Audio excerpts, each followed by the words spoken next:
Good morning, good afternoon, good evening, everybody, wherever you are on the planet right now. My name is Akelo Roberts. I'm here with my older brother, Anthony Roberts II, and we're listening to the Talking. You're listening to the Talking Football with Akelo Roberts podcast, distributed by ABG Sports Entertainment. Shout out to Ryan. First, I already said his name, but you guys should know he's a recurring character. He's like Pop Joe. We got my brother Ant here. Ant, what's going on? What's going on, Kilo? Not much, man. Just ready to spit some of these hot takes, like flaming fire. I spit hot fire, like Dylon. You remember Dylon from Making the Band? I spit hot fire, like Dylon. I spit hot fire. Boop, boop, boop, boop, for my Jamaican people out there. All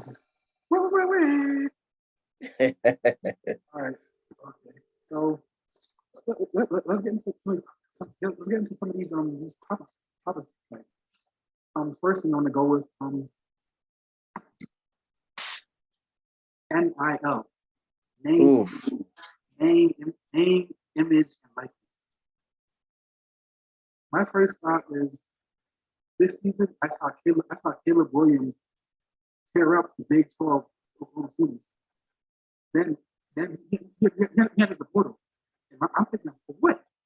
What are you entering the portal for? You got to be at OU. I mean, my first thought was maybe he saw his coach to bring it right to USC. Now as I hear more about the situation, this guy is looking for more for. He's just looking for NIL deals.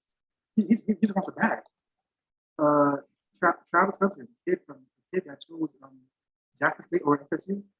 The main reason I went there was because he signed like a $1 million deal with Barstool Sports for like documentaries.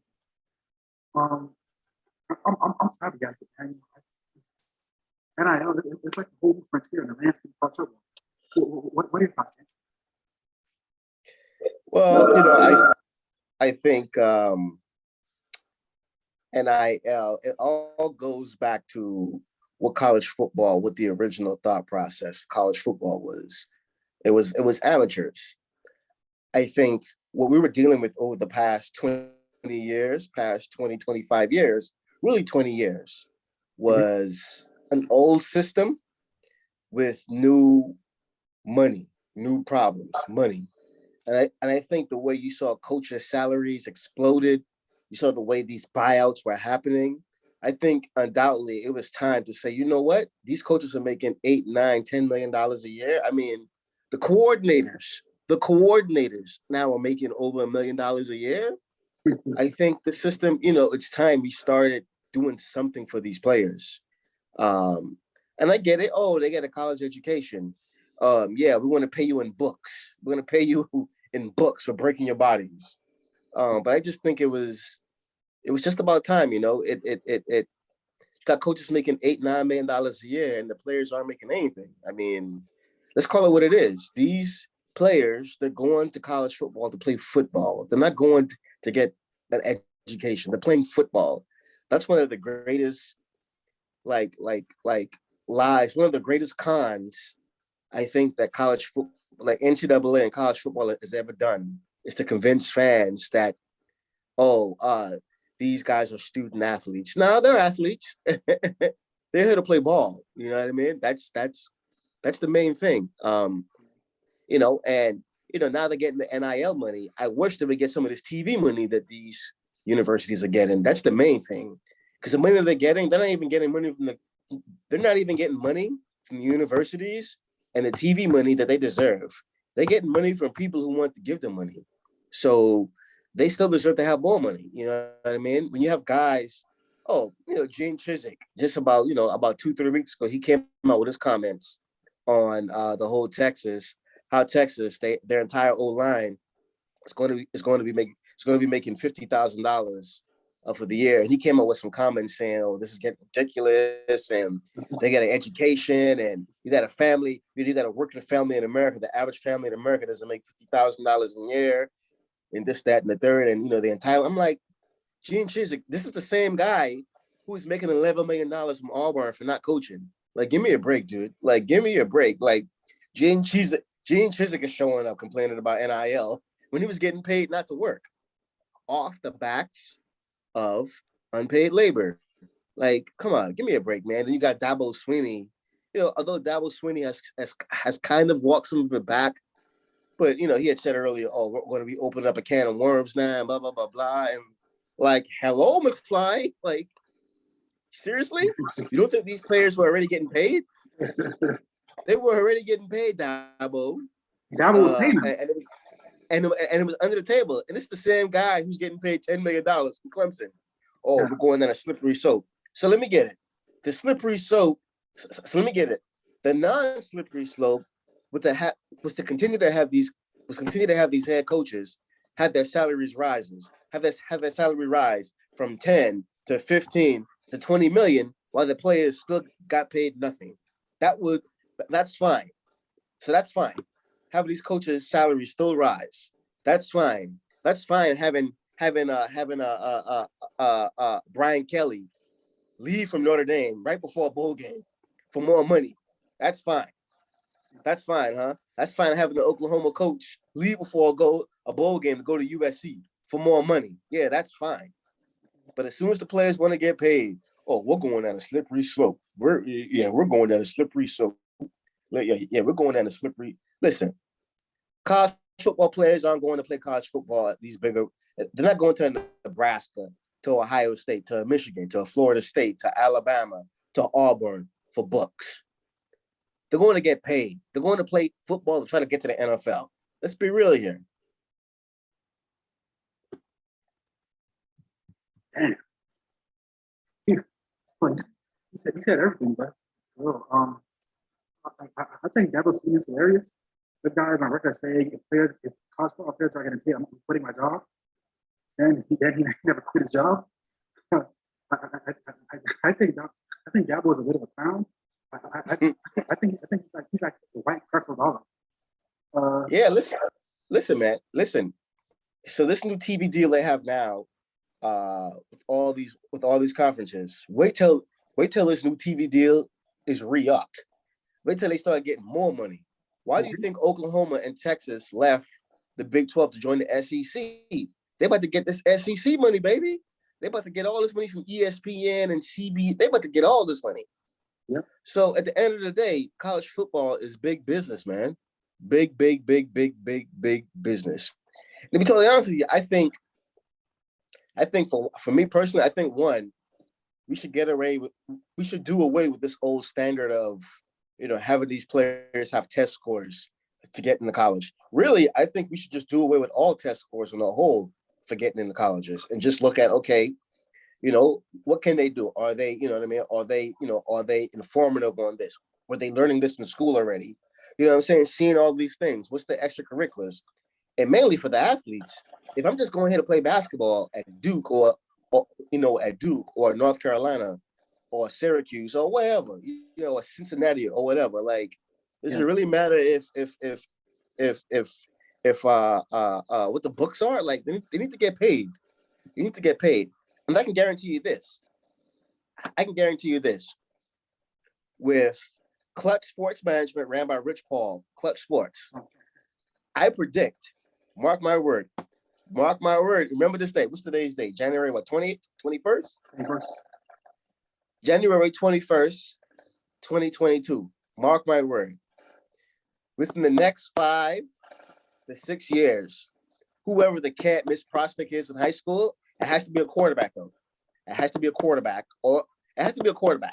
Whoever the next can't miss prospect is, or maybe even a receiver, the next can't miss receiver, whoever they are, it has to be a quarterback, or a receiver, whoever it is.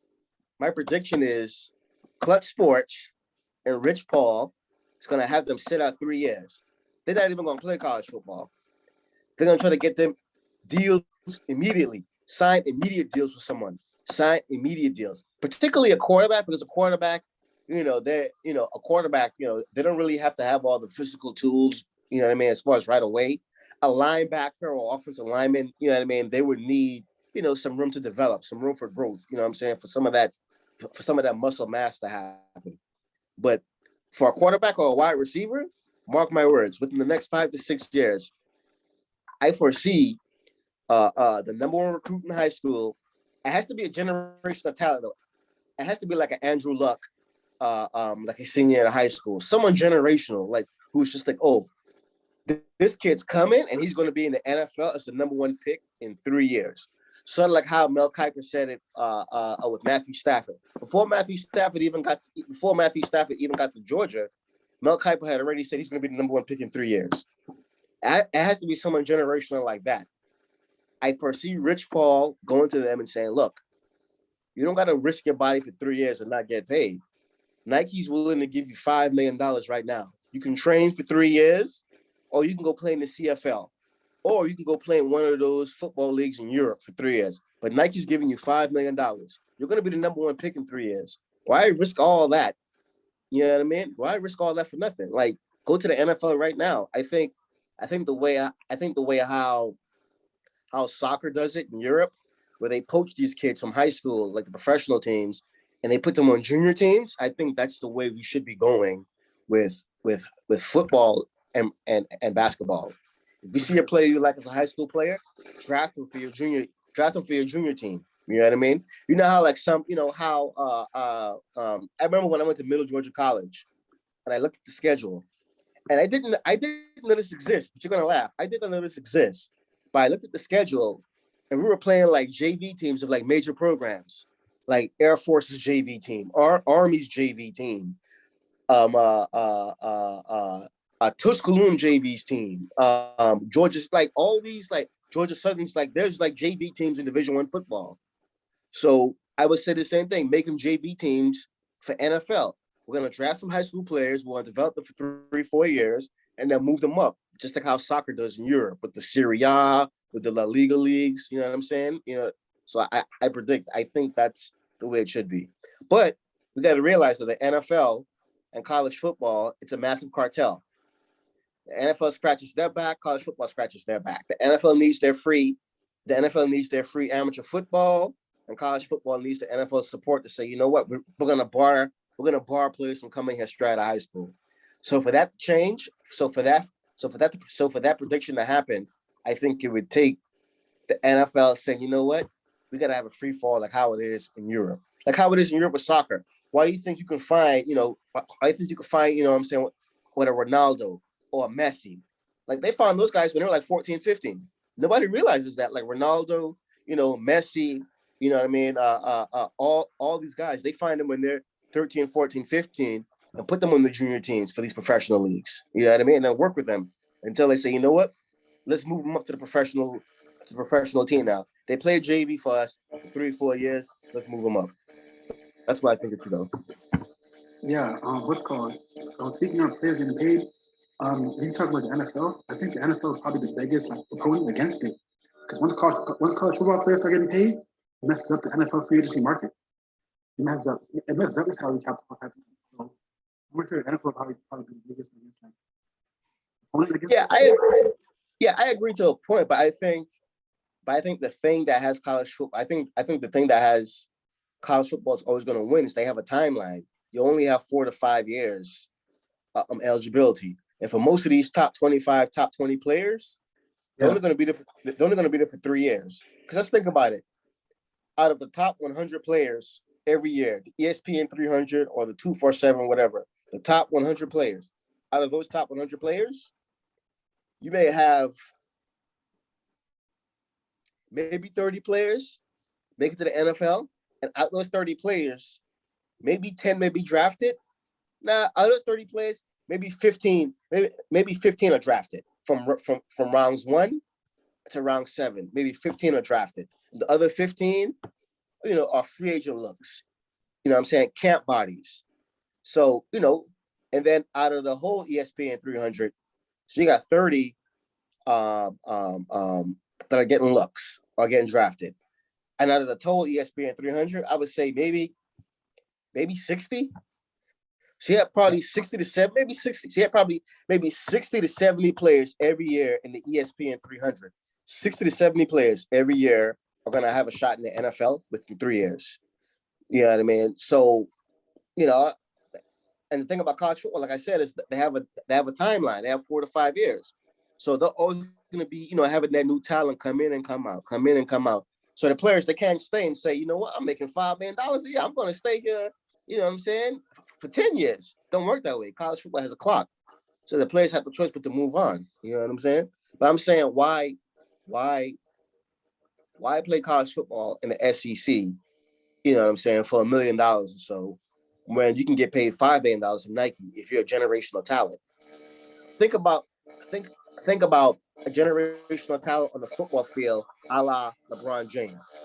If you knew there was a LeBron James of football coming up, why the hell would he risk 3 years playing for Alabama? Why? Yeah. When I can get 25 million guaranteed dollars right now from Nike, from GNC, from Muscle Milk, from Muscle Tech, all this. Why do that when I can get $25 million right now? So, like I said, it would have to take a generational talent for it to happen. Yeah, I agree with you. It definitely would have to be a generational talent.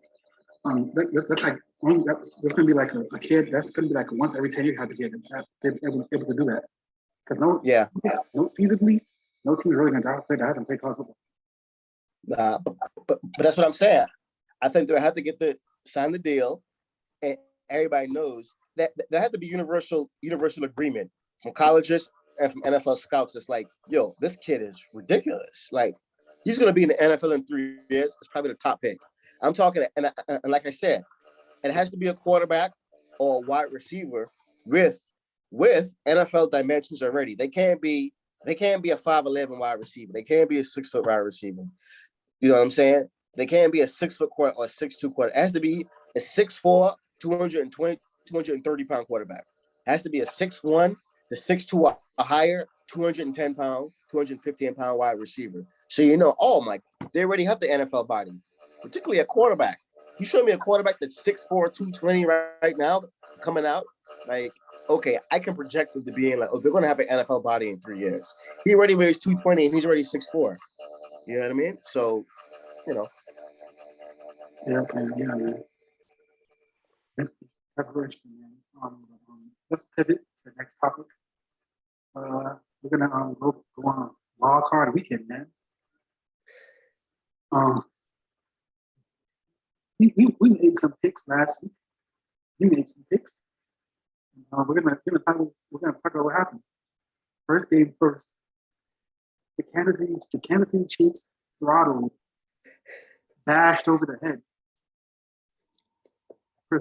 beat confusingly, like a rotten child. Pittsburgh Steelers. What are your thoughts, man? If I remember correctly, I think you picked Pittsburgh for the upset. Yeah, I did pick the upset. I did pick the upset because I thought TJ Watt and that defense would come to play, and they did. TJ Watt and Craig Haywood's son. I thought they came to play. It's just that I forgot that their quarterback was Ben Roethlisberger. I totally forgot. He's developed into check down Charlie in the final 2-3 years of his career. Yeah. So I completely forgot they had him. And then they had Mr. Butterhead's Deontay Johnson at wide receiver. You know who he reminds me of? He reminds me of the black kid from Little Giants. Come on, guys. Don't fail me now, guys. Come on, guys. Please, guys, come on. I know I can do it. He needs to start thinking the football is toilet paper just to catch the football. But I totally forgot. And then their O-line is really bad. And then Najee Harris was out there. For as good as people were bigging him up to be, he averaged 3 yards a carry, dude. That's very paltry. And I said, and watching him in Alabama last year, I said, man, he's a good player in college, but I foresee him in the NFL as being not just another guy, but now playing amongst other men. Because I felt at Alabama last year, he was a man amongst boys. This year, with the 3 yards of carry, he's playing men. And I'm seeing linebackers coming up and smacking him. I'm seeing safeties and corners coming up and hitting him. Not like in college, they're afraid to hit him because he's a big boy. in NFL, these corners, these safeties, they are coming up and they are tattooing his ass.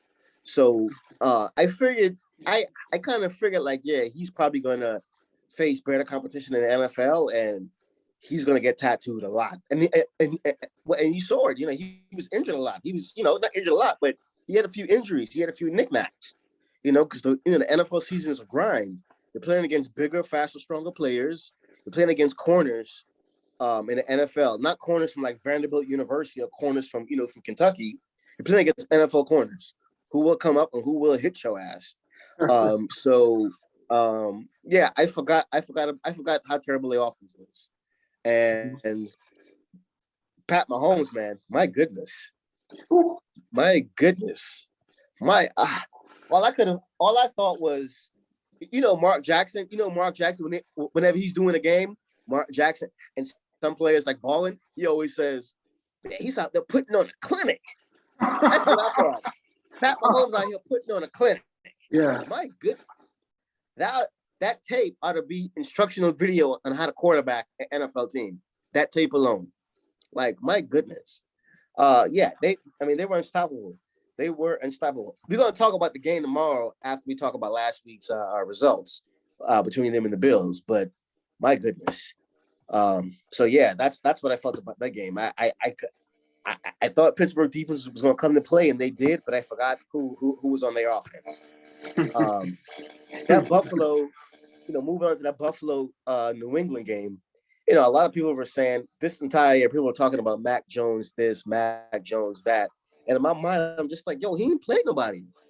The teams he played, none of those teams. I mean, I think he had a losing record against playoff teams or teams with winning records.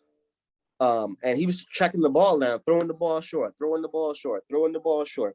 Whenever Bill Belichick really needed him to do something, they would just run the ball or punt the ball. And it's just like, he doesn't trust his quarterback at all.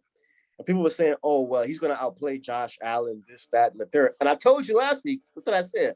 I said, Josh Allen is about to be out there balling. He got a cannon. And boy, oh boy, that needs to be an instructional video too on how to play quarterback. Because how he did the Pats. My goodness. I thought I was watching the Billy Blanks tape on how to play football. He was out there balling. Yeah, out there balling. Yeah. Balling. I told you I'm about that. I'm on that Josh Allen fan club. Yeah. Hey, yeah, I was just real happy to see Bill Belichick get spanked. I was real happy to see Mac Jones get spanked like that because they were just bigging him up. And of course, he lost like that, and he didn't do well. Besides, besides some meager, some of those empty calories. He got towards the end of the game when Buffalo was playing non-aggressive and they were off. I call those empty calorie yards because the defense is not playing. The game's over. They're not playing. And of course, the entire media, particularly everybody in Boston, all the fanboys, all the stands, they moved the goalpost. Oh, well, he's just a rookie. He's going to get better. He's just a rookie. He went 11-5. He went 11-6 as a rookie. He's just a rookie. Just moving the goalpost for this pedestrian quarterback. Yeah. But, so yeah, go ahead. Yeah, what were you going to say? Sorry to interrupt. I mean, I'm not gonna lie though. I hate the Patriots, but to defend them, Josh Allen's pretty bad as a rookie too. Yeah, I'll say this. Josh Allen was pretty bad as a rookie, but you saw the physical tools. Man. 6'5", cannon arm, and he's fast. He runs over people. And he's so fast and so big. It's just like, yo. And it was Josh Allen's rookie year. He played like he was afraid of nothing. And as a quarterback, you want to be afraid of certain things. He wasn't afraid to run into linebackers. He wasn't afraid to run into, throw the ball 70 yards across the field to a square body. You know what I mean? Things like that. You saw the physical tools of Josh Allen. I don't see the physical tools of Mac Jones. It would be different. So it would be different if I saw the physical tools of Mac Jones. Like, oh man, he didn't look good this year, and he got demolished in the playoff game. But man, did you see his cannon? Man, did you see that run he made? Yo, did you see, did you see that? Wow. And for me, the NFL now, the good coaches, the good offensive coordinators, it's such an exact science now in offense that you can just pick up any old average quarterback and have a manageable offense. because the defense is hands are handcuffed so much with all the penalties, with with the rule changes. So if you can just pick up some pedestrian quarterback, you can have an average season. I mean, look at Tua, and I'm a big Tua fan. But look at him. I mean, look at the countless other average quarterbacks who look kind of, oh, he looks pretty good. Is Kirk Cousins good? I don't know. So yeah. I think I remember last week I said that I had the Bills winning. At the same time, I said I wasn't sure because it was Bill Belichick. I thought he was gonna pull it right off the hat. But I remember game time, Buffalo's first drive of the game. I said, "Oh my God, the Patriots are slow on defense." Yeah, man. They had no answers. No answers. It seemed to me, what New England defense played like? New England's defense played like they couldn't believe Josh Allen's arm was this strong or he was this athletic. They looked like shocked, like, oh my God, he's this good? Yeah. I'm like, McFly, what have you been watching him for the past 2 years? He has these physical tools. Yeah. He's just put it together. They look shocked, like, how is he doing this? I think they passed it to Isaiah McKenzie on experience on him. And when he just took off, and I saw like the Patriots struggling to get after him, I was like, yeah, this gonna be a long night for Belichick. Yeah, and the thing about them too is that they have some slow linebackers, particularly the inside backers. Belichick runs a multiple set defense, and his base is a 3-4 and with multiple sets, but his linebackers are really, really slow. I predict they're going to need some speed in that linebacker unit. A Micah Parsons would have been a hell of a pick for that team this past year on defense because you could play him in so many spots. Yeah. He would have been a hell of a pickup for them. But yeah, their defense, their DBs are good.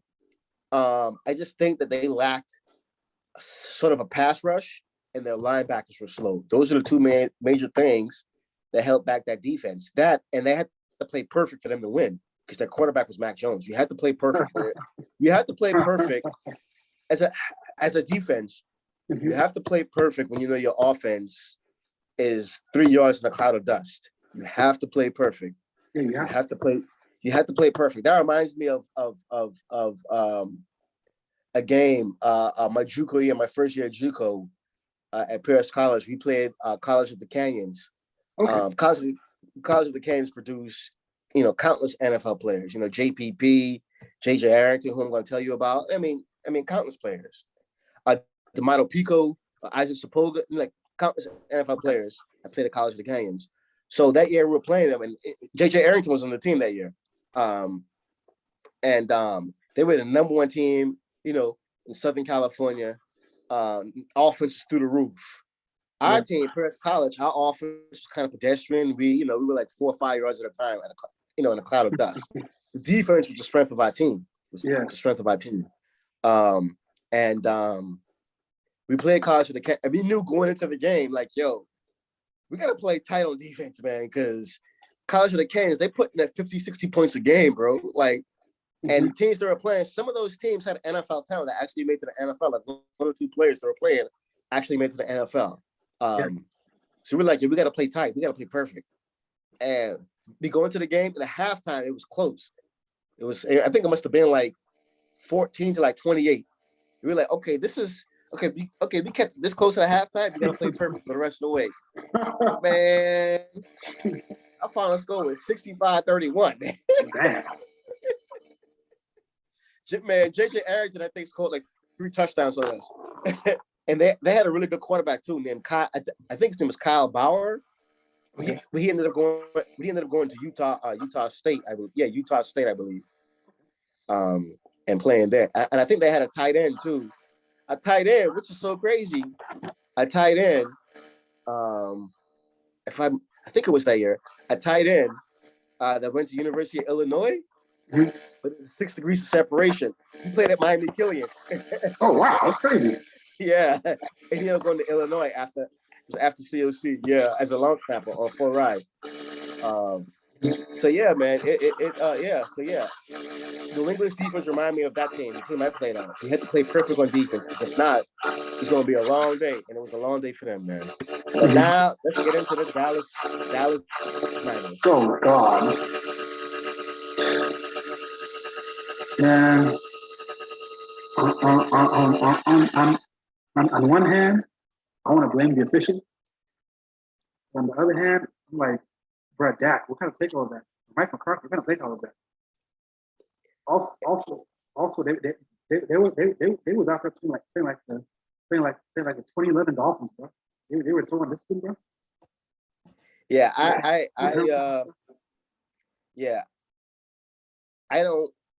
don't think their loss just boiled down to that one play or that one drive. Their loss boiled down to, and it was sitting. Dak Prescott was doing what he was doing. He was doing something real slick. Look over here with the referees. Look over here with the referees. These are the referees. The referees. Don't look here where I played like shit. Don't look here where I played like shit. And I made $75 million this year for playing like shit. And I made $75 million this year for being 6-0 in my shitty division, but having a losing record against everybody else and having a losing record against winning teams this year. So don't look at this. It's the referees' fault. Referees. Dak Prescott, that's who we thought he was. Who I thought he was. He's an average quarterback. Average. Jerry Jones overpaid for him. Now he's stuck. He's a shitty quarterback. He's not good. Dak Prescott is not a good quarterback. He's not. He is not. I could find another light-skinned black dude to put him at quarterback from off the street, and you would think, man, that's Dak Prescott. Nah, that's Joe Willie from around the block. He just light-skinned. That Prescott is shitty. He needs to be called Shit Prescott because he shits. He shits the bed when he plays. He's terrible. Gets paid $75 million this year to not. Yeah, bro, he's atrocious, man. So I wouldn't even say it's at the referee. No, like I said, Dak Prescott, Shit Prescott is doing. Oh, referees did this, referees did that, this, that, and the third. Not, oh, yeah, I played like shit. Oh man, my goodness. Oh, where was I throwing the ball at? Oh, I haven't been good at all this year against winning teams. We made the playoffs just because we beat the division. Oh my gosh, we're terrible. We're really terrible. We lost at home to Denver.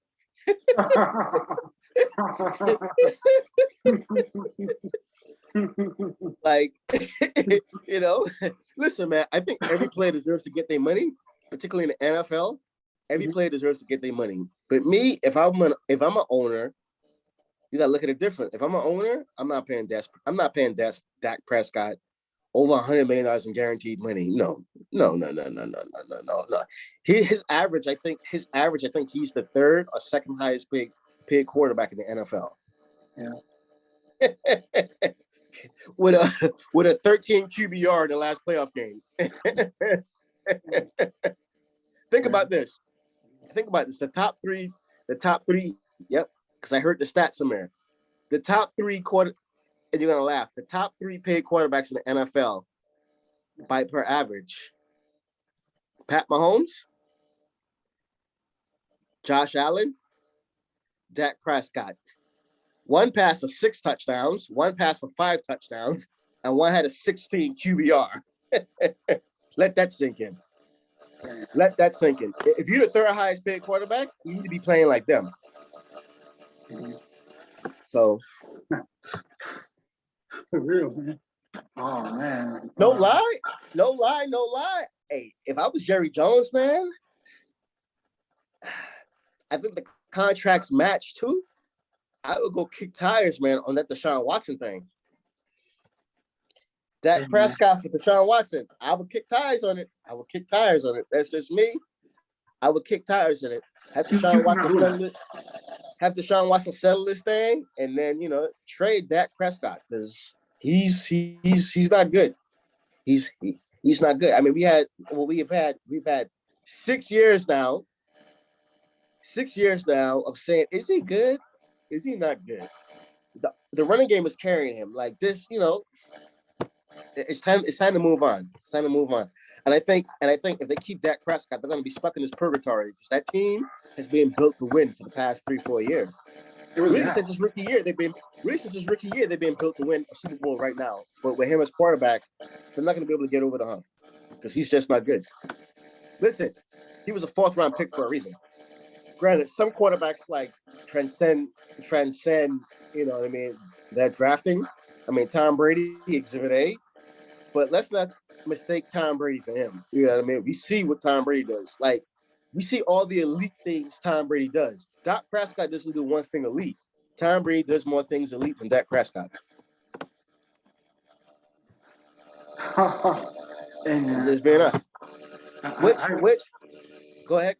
I agree with most of what you said, but I don't think Houston's gonna do that deal for Prescott. Say Prescott. I'll give him Prescott in the first round. Maybe that'll work.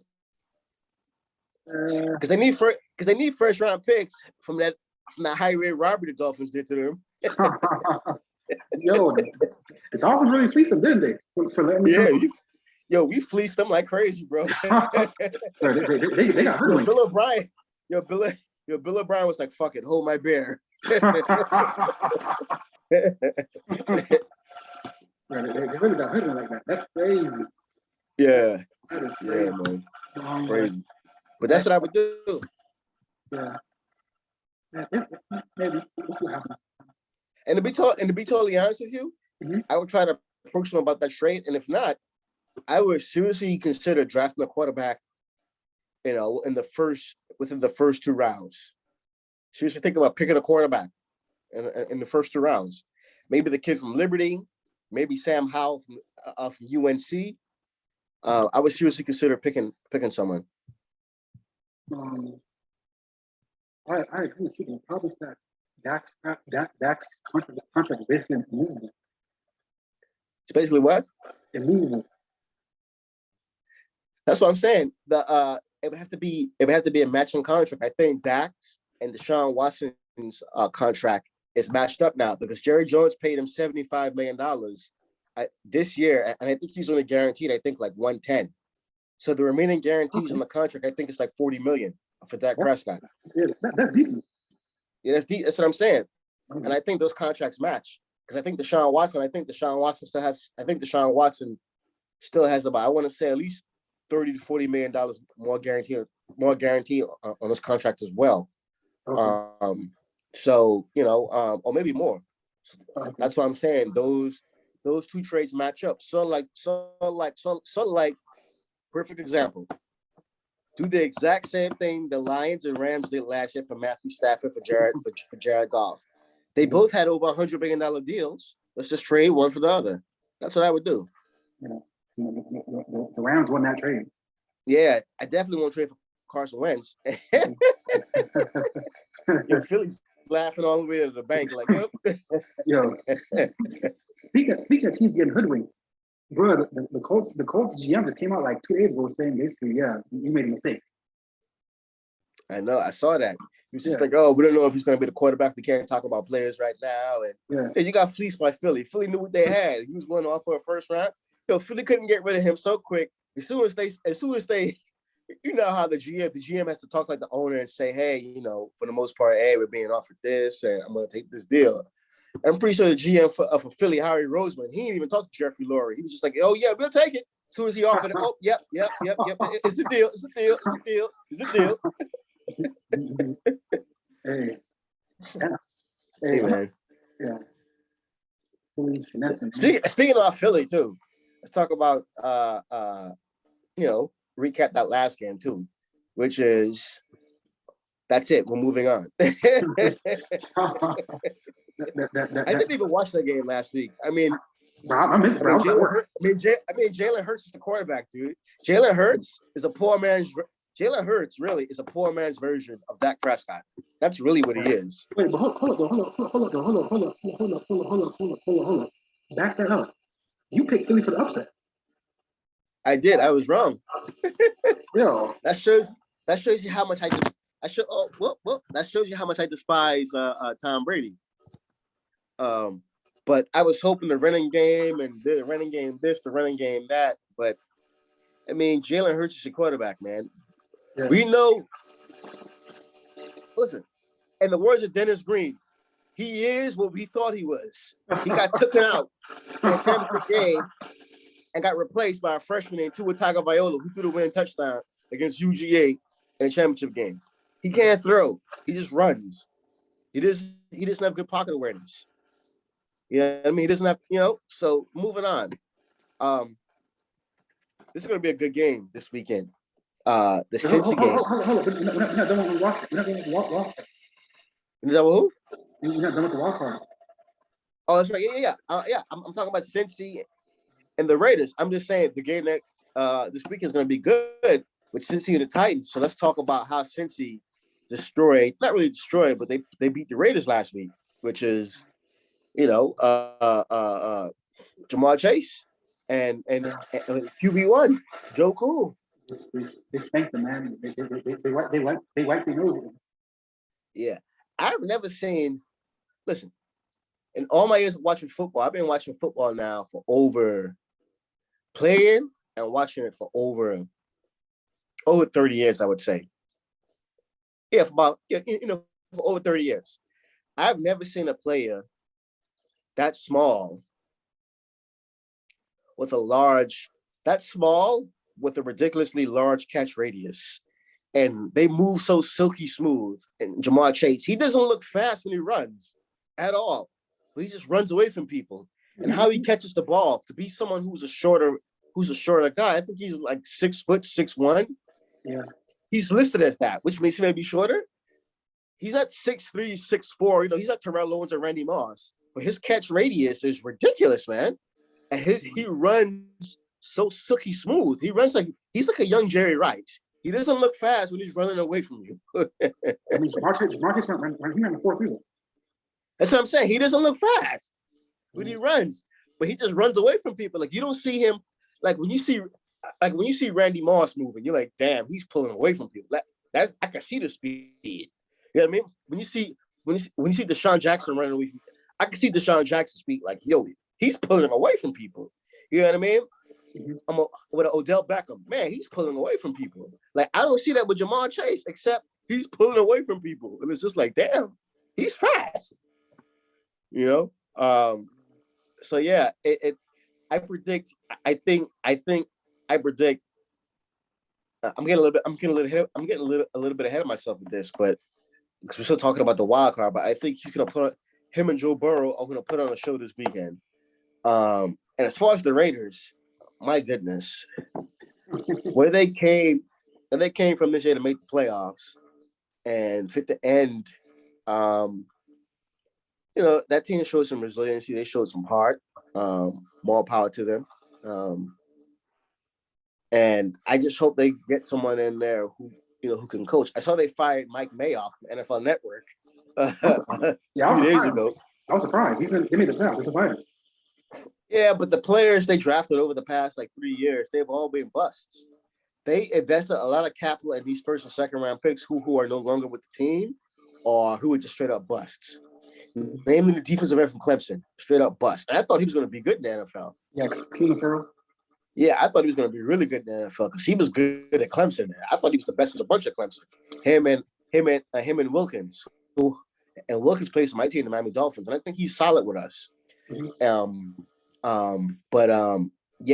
it was time to go. I mean, you got him, you got Jonathan Abrams, you got Arnett, you got all these players that are being bust. The only really hits they really had has been Max, that Max kid, the defensive end, I think he was second team All Pro. Max Crosby. I think they drafted some DB this year who was starting, who just had a DUI the other day. Like, dude, are you serious? Like, come on, bro. You just had a DUI last week after your team had to cut. Nate Hobbs. Yeah, come on, man. Seriously. The receiver too, Hunter Renfrow. Yeah, so they've had some late round success with some picks. Mm-hmm. But late round success on picks are like hit and miss. I'll be fine if these late round picks don't make it.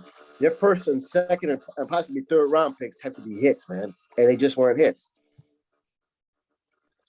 Yeah, man. So yeah, man. A lot of busts with them. Man. Yeah, man. And then Arizona and the Rams. Oh God. I really thought Kyler Murray was gonna play. I really thought Kyler Murray was gonna play good and put up a fight, but he just didn't, man. He looked overmatched. He looked small. It looked like the moment was too big for him. That's what it looked like. The moment was too big for him. And what I saw when they played Alabama in the when they played Alabama in the playoffs, and he did his best, I was expecting to see that. I was expecting to see that Kyler Murray, but that Kyler Murray didn't show up from the Alabama game. The Kyler Murray we saw showed up on Monday night, and that was a total disaster. Total. And this is 2 years in a row now where they start off strong and they flamed out towards the end of the season. So, yeah, man. And the Rams, I speak about the Rams. Let's get into this week's picks. I like the Rams, but the Cardinals got stepped on. Yeah, they got stepped on for real. I expected Kyler to put a bit more of a fight. Their defense kind of just got shredded from the opening whistle. Shout out to Marco Wilson. He's down from the crib, but he's getting burnt a little bit. And yeah, also real quick on the Cardinals, man. Isaiah Simmons, man. I see like in the NFL they put him a linebacker, but like he's just not good. Man. Like they got what's that kid from Wayne State? They got Tanner Vallejo playing over him. They did. Like yo, you supposed to be the best. You supposed to be a physical freak. What's wrong? They did. I think, and that's 2 years they haven't hit on big linebackers because they picked the kid from Tulsa this past year, who's not good either. No. They picked him with the first round pick. I think his name is Collins. Yeah, David Collins. David, yeah. Isaiah Simmons and that guy Collins. They remind me of the old adage that although more of Collins and less of Isaiah Simmons because he looks kind of slim. He looks very lean. He looks very, you know what I mean? He doesn't look bulky enough to play linebacker. Isaiah Simmons, even though he is 6'3", 240, he doesn't look. He looks very slim. At the combine, he was 6'4", 238. Yeah, but there's a saying that goes, build like Tarzan, play like Jane. And Collins is that. And to an extent, Isaiah Simmons, though I don't think he's built like Tarzan.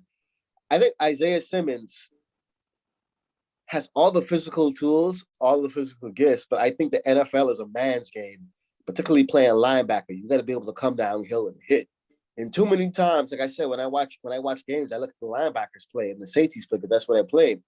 Too many times he's running around blocks. He's not taking them on when he's supposed to take them on.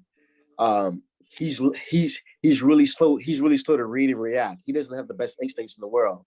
I think he's more of a switch. I think he's more of a Swiss Army knife than a typical linebacker. I think for me, I think he's a bust of a pick. He's definitely a bust of a pick. Because think about it, him and Micah Parsons are probably the same dimensions. But Micah Parsons, he's a beat. Micah Parsons plays downhill and he plays with physicality. He plays with aggressiveness. You know what I'm saying? Yeah. Micah Parsons plays with like his hair on fire. Isaiah Simmons does, and they have the same physical traits. Yeah, I just think it's. Go ahead. Now I think Micah Parsons like an inch or two shorter. Yeah, inch or two shorter, but they have the same physical characteristics. 230 to 240. I just think, man, it's not going to work in Arizona. I think he's going to be a bust of a pick, seeing how he picked. And not just that, watching him at Clemson and seeing how he was the Buckers Award winner, I never saw him coming downhill. You know what I'm saying? They always had him playing safety or playing far off the line, or he was running around blockers, not really taking on fullbacks. Yeah. And if I don't see you doing that in college, I don't think you're gonna do that in the NFL. Particularly when at Clemson, they had you playing safety on some plays. They had you doing this on, you know what I'm saying? Yeah. Like, I don't think that's not what he is, man. I don't think he's a linebacker. Like, I could see the linebackers from Alabama. I could see them going to the NFL and playing linebacker because they come downhill. Harris and Tuatoa, they come downhill. They read and react. You know what I'm saying? They know how to cheat a little bit and take better angles. They play with instincts. They come downhill. The linebacker from LSU, who actually has probably the same dimensions as Isaiah Simmons, but he looks even more bulkier. He comes downhill, man. He comes downhill and he will thump your ass. Try to kill me up, man. Yeah, he plays physical. He plays physical. All you have to do is look at last year, Devin White and Isaiah Simmons. They both I have to say, I think Isaiah Simmons is like 3 inches taller, 3-4 inches taller, but they both weigh about the same. But you can see how different they play, man. Devin White comes downhill, man. Devin White comes downhill. I'm not gonna lie though. Devin Hill, freak of nature. I mean Devin White, freak of nature. He's 6'1", 240, running a 4.340. But low key, he is kind of overrated. Like he's very kind of bad in coverage for being that fast. Yeah, I don't know, man. Listen, man. He had 9 sacks last year, 9 sacks over 100 tackles. Like he comes downhill. I think ultimately, as it pertains to Isaiah Simmons, I think unfortunately he's going to be a situational player for the rest of his career. However long it is. There's always going to be a place for him in the NFL because of the physical attributes. He's fast, he's tall, he's rangy. But being an every down player, that's not going to happen. And listen, you see it all the time. You know what I mean? You see all the time where these players, they have these, physical attributes, but they get to the NFL and it just doesn't work out because it's a man's game, man. But I think with Isaiah Simmons, though, like I said, I saw it in college, man, from watching the game as a linebacker, watching the game from that point of view. I saw it in college. I saw the plays he made. I saw that he won the Buckers Award or whatever. I'm just like, how? Like, I don't see it. Yeah. He's not coming downhill. You know what I'm saying? He's not Jonathan Vilma coming downhill. He's not Lawrence Timmons coming downhill. He's not them linebackers from SC. You know what I'm saying? Lofa Tupu, Ray Laga. You know what I'm saying? He's not those guys who will, he's not Derek Johnson. Derek Johnson at Texas? Yeah. I thought he was the coldest linebacker I ever saw. Derek Johnson at Texas. My goodness. Derek Johnson played weak side linebacker, strong side. I think his senior year he played middle. But I would say him and Isaiah Simmons actually have the same physical traits. I think Isaiah Simmons is a lot more faster than him, but they had the same physical traits. But he played downhill for the Chiefs. He played downhill. So yeah, man. So speaking about the Rams, Arizona and the Rams. Let's get into the picks. Rams and Bucks. I got the Rams. Ooh. And I don't know, man. I badly want to say the Rams too. But I don't know, bro. Brady, man. Brady Magic, man. I just don't know, man. I'm gonna have to go with the Bucks, bro. Like never say never. Never say never. Ain't not. The reason I'm going with the Rams is because Aaron Donald, Leonard Floyd, and Von Miller. That pass rush is coming into town, and Tampa's going to be missing their right tackle. The center's hurt with an ankle. The other guard is hurt. They're going to have some O-line problems, and I predict Tom Brady's going to be under the same pressure Pat Mahomes was in the Super Bowl last year, where he didn't have his O-line, and that formidable pass rush is coming to town, and they played this year. And that pass rush got after his ass this year, and that's before they had Von. And that's before they had Von Miller. Yeah. So they traded for Von Miller mid-season, right after they had played them, and that pass rush got after his ass. I predict the same thing's going to happen this weekend as well. So that's why I'm going with the Rams, and then to see the Florida State kid, man, the running back, who I thought was a beast at Florida State. Cam Akers. And I'm so glad he left after his junior year, but he would have been a fool to stay for his senior year. Like, dude, this is a sinking ship. You need to get up off and get this paper. Yeah. So yeah, I think he's coming back. I mean, seeing him how he shot out of a cannon, I mean, how he ran over old boy last week, put him on a stretcher. I don't mean to laugh, but that was funny. Yeah, man. And then when he ran him over, he walked by and started pushing his head like, "Stay down, bro, stay down." But he didn't realize that he was like seriously injured. Buda Baker, and I think Buda Baker's a good safety. Yeah, Buda Baker is But I think he's coming back. What'd you say? Buda Baker is a Pro Bowler. The Pro Bowler, yeah. But I think, with him coming back, running game, the power running game, I think with those receivers being opportunistic, I think the Rams are going to pull this out. And I predict it's going to be 31-20.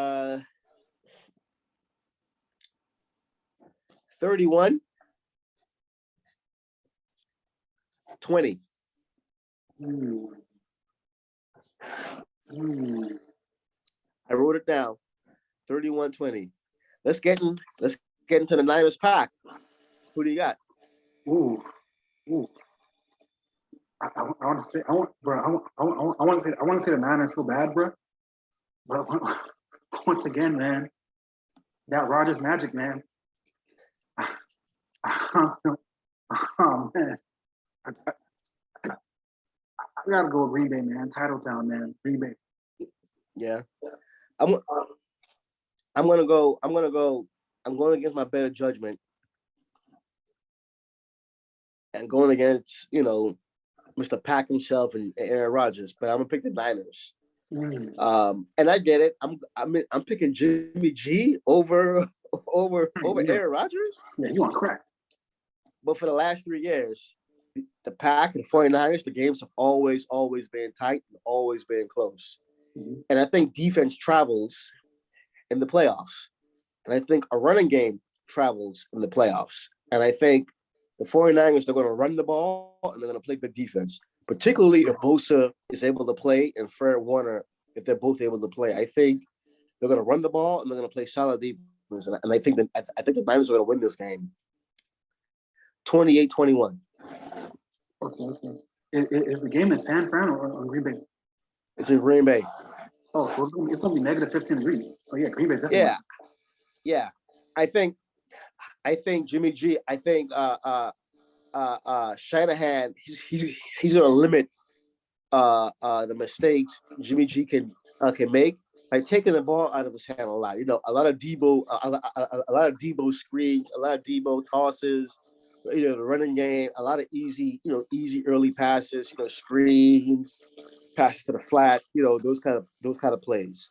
So that's what I predicted. Let's go to the next game. Bengals Titans.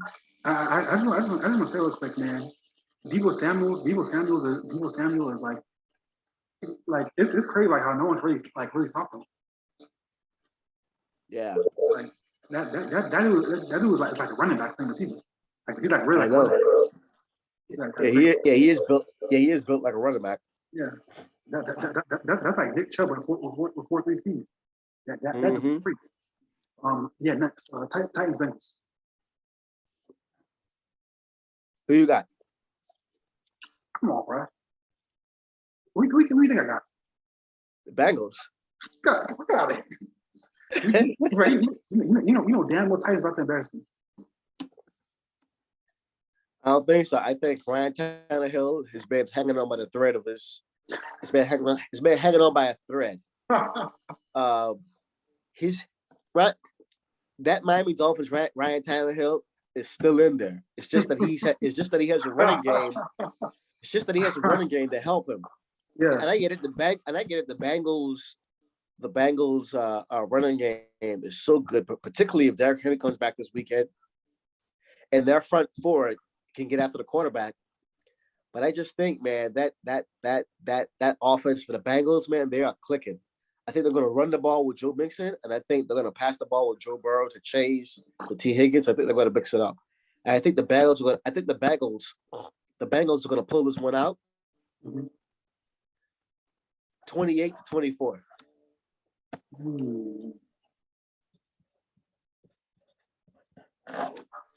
Well, I think personally, I think he needs to be drug tested. That's between you and God. So moving on. Next. What other games are, man? My phone died. The final game is the Chiefs and Bills. Mm. Man, man, man.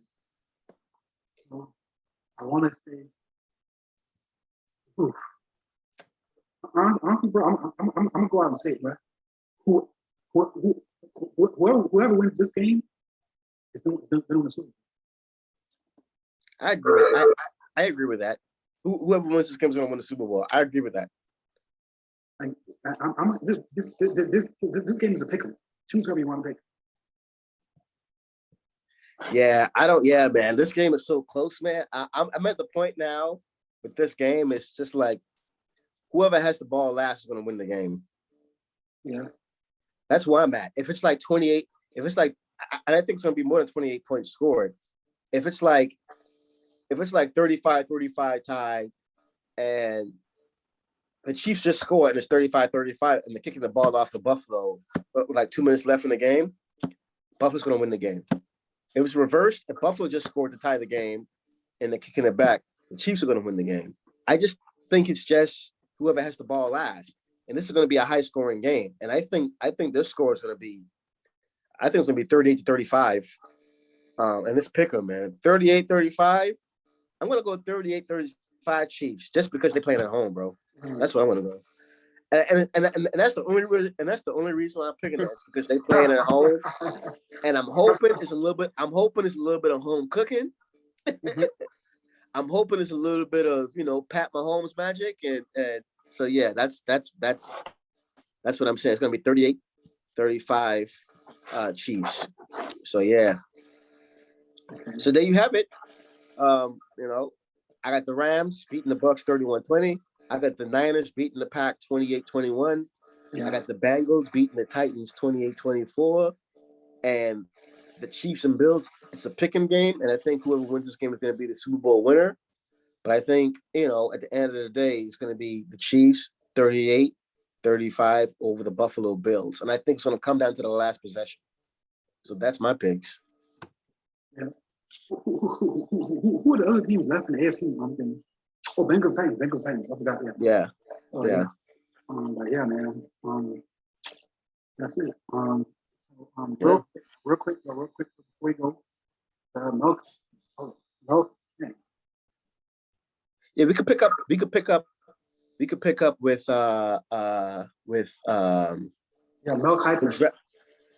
the draft stuff. You want to talk about the draft stuff some other time, or because I just saw the clock. It's getting kind of late, Just real quick. I just want to touch on two things about the draft. Okay, go ahead. Mel Kiper's mock draft. First things first, I want to say this is probably like the first draft in like a long time where I see like no surefire quarterback prospects. Like they're all kind of whatever. Yeah.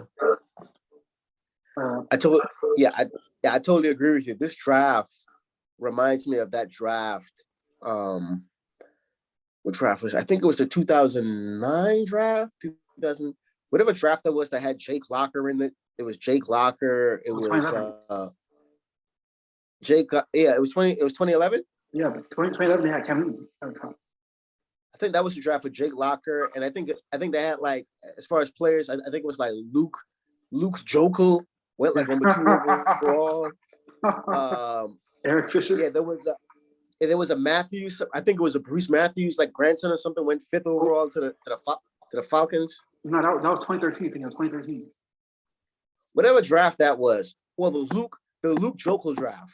Yes, that has got to be the worst. That's got to be the worst draft within the past 10 years. Because I think there's only one player on there. I think 2 or 3 players on there who were like actually made in the first round who turned out to be good. Everybody else was just completely busts.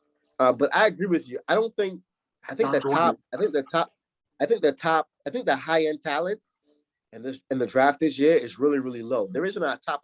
There really isn't a ton of high end talent in the draft this year. Mm-hmm. I think at the top is loaded, but like 4 or 5 surefire. Like, okay, these are going to be players in the NFL. And after that, it's throwing stuff up against the wall and seeing if it sticks. As far as surefire, I think Aiden Hutchinson from Michigan. I think Evan Neal from Alabama. I think Jameson Williams from Alabama, if he can get his ACL repaired. That's 3 players. I actually like that. There's a defensive end from Florida State that transferred from Georgia to Florida State. Yeah, he's number 13. I don't even know. I just know he's number 13. Yo, he can play. Yeah. He can play. He may not be a first rounder. He may be a second or third rounder. But seeing him play and watching him play, he has all the physical tools, I think, from watching him play. He has that dog in him where I say, you know what? I can see his play transition into the NFL because how he played. And he has the size. He was listed at 6'4", I think 260, 270. So I'm like, oh man, like he jumped off the screen for me. So and then everybody's picking up that defensive end from Oregon. It's gonna be real interesting. Yeah, it's gonna be real interesting, man, to see what he tests as. To see what his tests are, and then to see what his height weight is, because he looks mad skinny on film. He looks mad skinny when you watch him. Yeah, he really does. He looks like hell skinny. He looks really, really lean, man. He doesn't look bulky. He doesn't look bulky and like long arms and like, man, that's a big dude. Like the defensive end, both defensive ends from Michigan, Hutchinson or Adabo. And he doesn't look, like, bulky or like physically like big, like the defensive end from Alabama too, number 31. Will Anderson, who I think is going to be the number 1 pick next year. But he doesn't, so for me, Kayvon Thibodeau is going to be interesting to see what his height weight numbers are at the combine, and then to see what he actually scores in his 40. Mm-hmm. And that's just his 40. I want to see what his bench press is. I want to see how his strength is. Because for me, he reminds me, and I'm a Dolphin fan, man, and man, oh man. I know exactly where you're going. I'm a Dolphin fan, man. Same school. and we got bamboozled the same way. Top 5 pick, Deion Jordan. Mm-hmm. He was fast too. He was like 245, 250, but he was too lean. He was skinny. And when he got to the NFL, had those same problems. He's too light in the ass. Offensive lineman would just pancake his ass.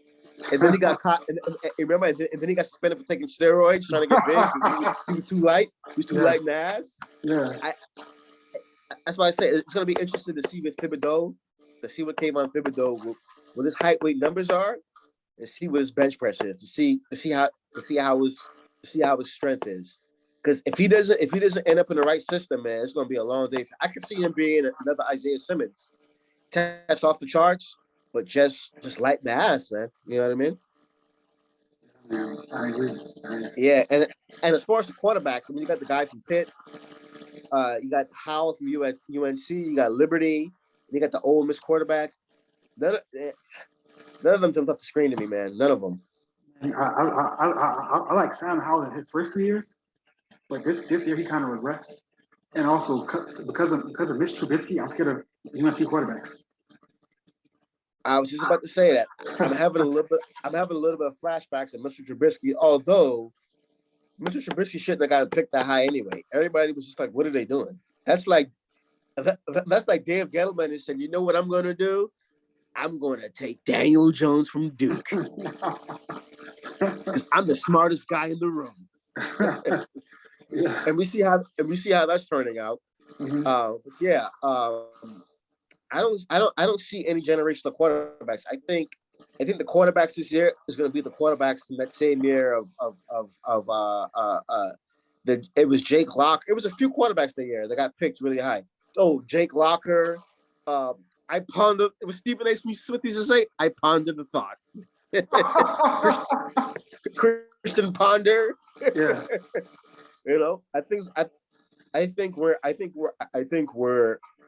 all those quarterbacks, that's what they are. They're going to be a Jake Locker or a Christian Ponder. There's nobody there who's just like, man, if he could develop some more, man, I could see him doing something. Like there isn't even a Trey Lance in here, and I don't think Trey Lance is going to be good. So So that's what I think about the draft, man. You know, that's me. Obviously, you know, with the workouts coming up, and you know, you start to look at more tape. You know, the scouts look at more tape. I'm pretty sure there's going to be some draft. I'm pretty sure there's going to be some draft day risers and some draft day falls.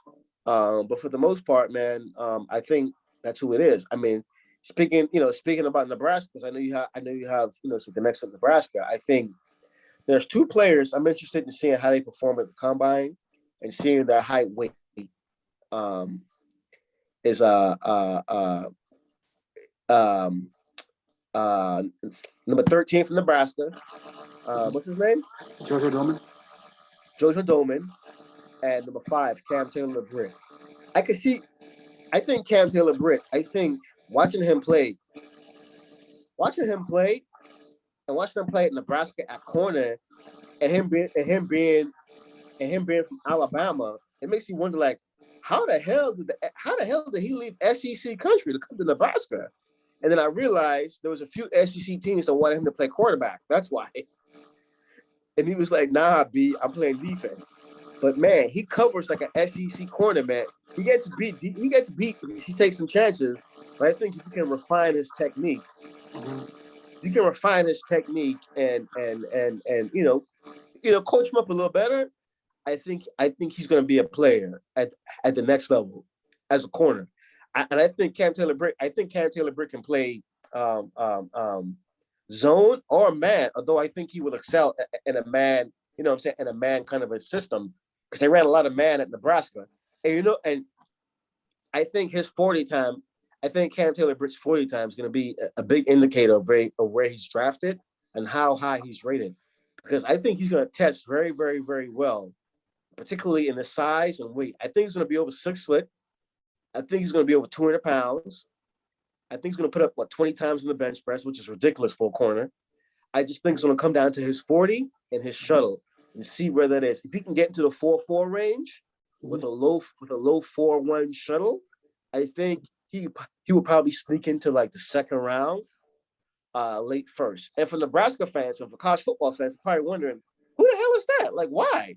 But I think what college fans don't understand is that the NFL, your tape matters, but they're looking to see how your tools transition to the next level, to the NFL. And a lot of times, too, they look at players and say, yeah, he's just playing in the wrong scheme, or that defensive coordinator at that college don't know what the hell they're doing. I don't care. Like, we're going to pick him because we know he can do it. So I think that's what to look out for is for a team drafting him. And for Jojo Doman, for him, I think it's falling in the right system. A team that likes linebackers that can cover. I can see him being a Bill Belichick kind of a player and have like a 10-year career. No lie. Literally. Yeah. Real quick though. On Cam Taylor-Britt, man. I think he's like, just looking at him, you can tell, like, yeah, he's a country boy for real. He's just big and strong for no reason. But yeah. At the same time, though, like, I can tell you kind of watch draft football like that. I think at the next level they're gonna try and turn him into a safety because his speed is kind of lacking. Like, that's why I predict. That's why I think his 40 is going to be a big indicator of where he's drafted. They want to see it because he's big. And I've seen him in person a few times. I'm like, man, that dude's big as hell. Does he play linebacker? And you realize, that's a corner. But his speed is going to be a big indicator. And I predict he's getting ready. He's probably getting ready for the combine right now. He's training right now, probably in Arizona or LA, one of those speed camps. And whatever he weighed at Nebraska, I can guarantee you he's trying to drop about 10 pounds.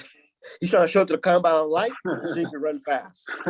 Yeah, I think he's going to try to show up. He's going to try to, because I think Nebraska listed him as 215. If he's listed at 215, he's probably going to want to show up at 200 pounds. 200, 205 at most. So he can run real fast. You know what happened? 2019, 2020, he was listed at 215. But in 2021, he played us at 205. Okay. Like at 205, he's still kind of slow, continue kind of. I think he might try to turn up to like 195 or so. I think his 40 time is going to be a big indicator. He reminds me, man, because I watched a lot of Baylor football when Baylor was good, and they were good because of what was going on there. They were just taking chances on players, and they hit and they were winning. But he reminds me. Baylor good The again. Miami go. What's up? Baylor is good again. They are good again. But I'm talking about during this time when they had RG3 and all those guys and Bryce Petty. He reminds me. Yeah, he reminds me of a young Xavier Howard for the Dolphins. He's big. He's not that fast, but boy, can he cover man coverage. And he gets picks too. He tips the ball. He makes plays in the balls, which is what Cam Taylor Britt does. He makes plays in the ball. He may not be the fastest, but he makes plays in the ball. Xavier Howard, he's not the fastest. I think Xavier Howard. I think he ran 4.5 at the combine. Yeah. He ran 4.5 at the combine, but I think he was like 6 foot, like 205, 210. 4.5 at the combine, got picked in the second round, and look what he turned out to be, all pro. And what happened? He's always running the ball, tipping it up, catching picks. Although you put a speedy receiver on him, it may be a problem. Because that's grass. Listen. It's been a lot of times this year, man, watching Dolphins games when he's getting ran by. I'm just pulling up my hair, like, come on, man. Like, I know it's like, man, this is Xavier Howard, man. He's a 4-5 guy. Xavier Howard is kind of DB. If he don't get you with the line, you got him. You know what I mean? But here's the thing about it, though. If I'm Cam Taylor Britt, I wouldn't mind having a career or the bank, balling at the bank as Xavier Howard has. Because he's probably, I think, this is his 7th year. He's probably already made like $80-90 million. Because he was a rookie. He was on this rookie deal, and he signed that big, massive. He signed that big, massive deal. I think he's 5 years into that big, massive deal now, and then I think the Dolphins. I think we extended him for 2 more years. So, if someone's saying, "Man, I can be like Xavier Howard," man, hell yeah, I'll take that. All pro ball corner, and he Pro Bowl at the bank. I mean, you can't beat that. Very. Yeah, man. So man, that's my draft. How I feel about the draft. Yeah. Before we get out of here, one last thing.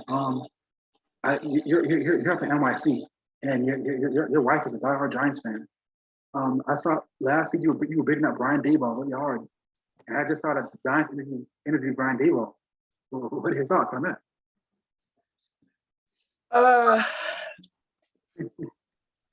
I think if Brian Daboll gets the job, I think he's going to look at Daniel Jones and think, man, I fixed Josh Allen. I might be able to fix him. And Daniel Jones and Josh Allen has the same kind of physical traits. Both 6'5", 230, 240. They both could fly. I think Daniel Jones ran 4.6 at the combine. He's fast for a big dude. I mean, you see all those touchdown runs he's been having the past 3 years. And I'm not talking 5-yard. I'm talking like 50-yard touchdown runs. He has. So he's fast for a big. He's not just fast for a big dude. He's fast. So I think potentially he think, oh, you know what? I may be able to fix him, because this is what Josh Allen was for his first 2-3 years in the league, and now look at him. I think I could fix this. I think I can fix this recklessness, because he's Daniel Jones and he's very reckless, just like Josh Allen was. But the only thing though, Daniel Jones doesn't have Josh Allen's arm talent. I think the thing that separates Josh Allen and Daniel Jones is Josh Allen has something that's extraordinary and Daniel Jones doesn't. What's extraordinary about Josh Allen is his arm. Daniel Jones he just doesn't have that. So I think would it be a good fit? I'd give it a try to see if you can work with Daniel Jones to see what he did with Josh Allen, see if you can do the same thing with Daniel Jones, if that's where they want to go. But who knows? That's it for tonight, man. So yeah, man. Great. That's a great show. Got any thoughts before we leave? Got anything you want to say? Nah, man, just keep it moving, man. Keep it moving with the podcast, Keep it moving with the podcast. Yes, sir. Well, ladies and gentlemen, that's it. Oh, one more thing, real quick. I want you guys to check out. There's going to be a new platform coming out pretty soon. I think all you influencers, all you podcast people, you should check it out. It's called Crater, crater.com. It's coming out. I think you guys check it out. I think, I'm looking into checking it out. Obviously, I'm an investor in it. Hey man, no free promo, bro. No free promo. Hey man, no, we don't do free promo over here, bro. Hey, hey, that's it for tonight, y'all. Thank you so much, ladies and gentlemen. Talk about the Akelo Roberts, man. Hope y'all have a blessed day. Let's see the divisional playoff round. Everybody, let's go. Exuma, little Exuma. That's where I want to be at, right there. Little Exuma. Have a nice day, everybody. God bless.